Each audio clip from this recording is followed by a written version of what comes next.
Bonjour à tous, j'espère que vous allez bien. Bienvenue une fois de plus sur notre chaîne YouTube Parlons de santé publique, chaîne dans laquelle vous savez on parle de toutes les thématiques de santé publique, l'actualité sanitaire, ce qui peut vous permettre d'apprendre davantage sur la santé publique. Et aujourd'hui, on va s'intéresser à un sujet particulier, un problème de santé ou alors une maladie qui pour le moment n'est pas assez connue. Ok, c'est une maladie qui n'est pas assez connue et une maladie qui devait intéresser beaucoup, non seulement les chercheurs, mais également les autorités de santé. Il s'agit justement de la dengue. La dengue qui est une maladie qui sévit au Cameroun. Okay?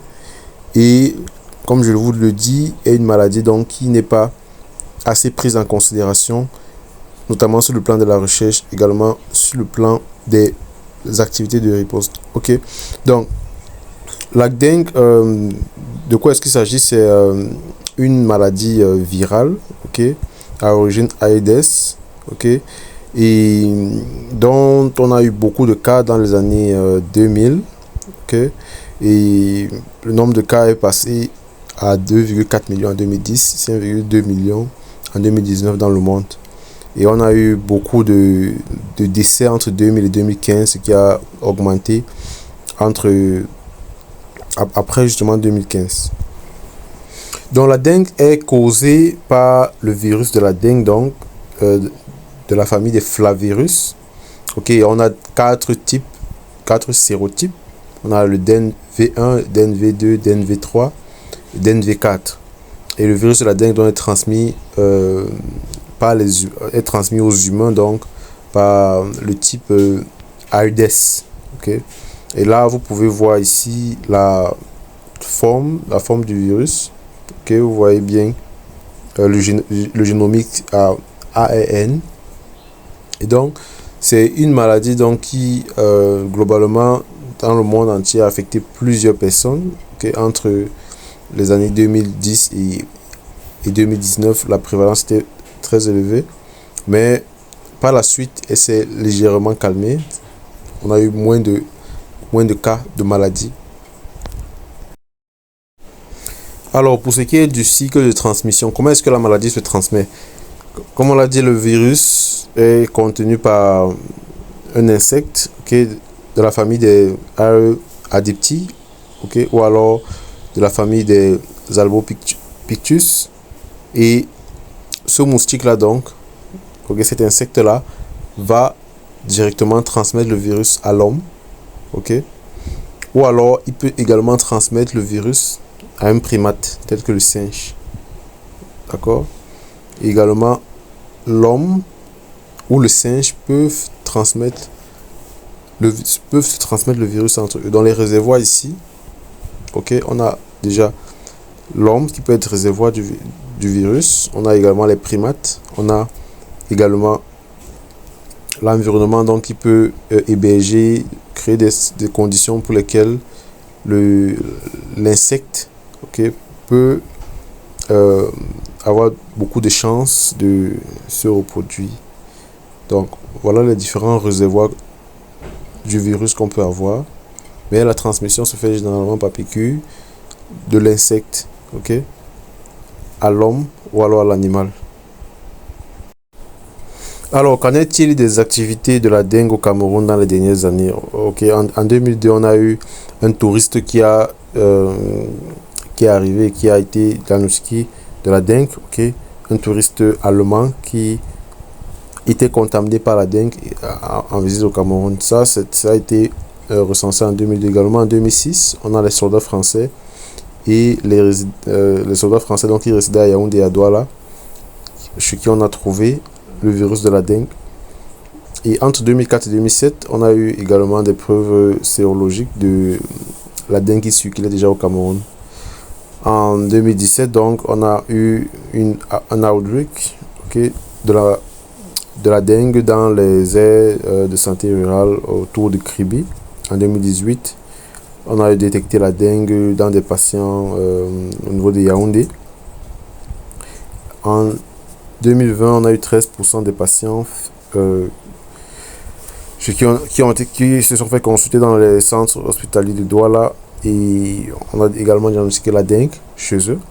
en 2021, donc très récemment, on a détecté la dengue, prototype DENF1, DENF2, DENF3 et DENF4 dans des patients dans des formations sanitaires à Yaoundé et à Dizangue.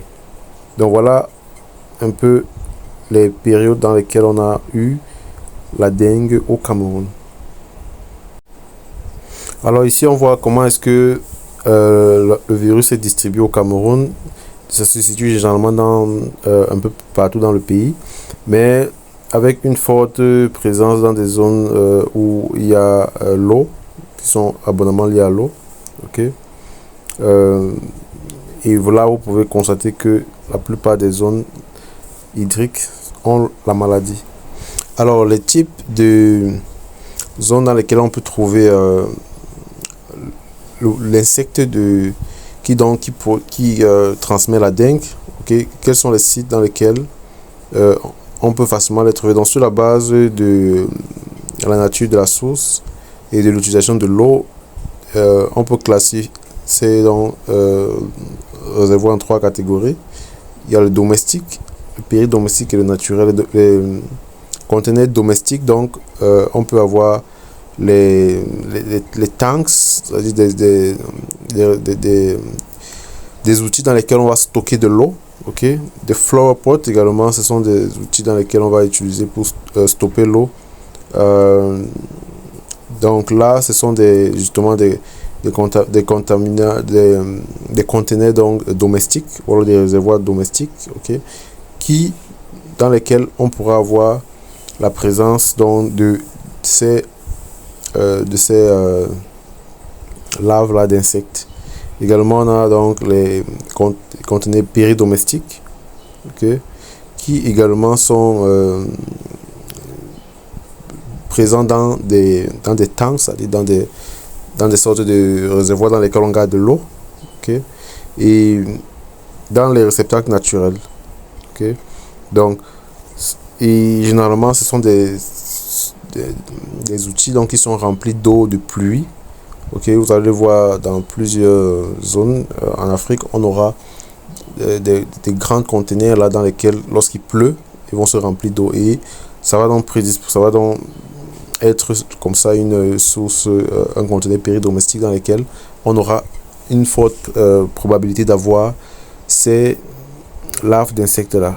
Et donc on a dans les conteneurs naturels, ok, les conteneurs naturels, ça, notamment en Afrique centrale avec l'espèce Aegypti et Albopictus qui sont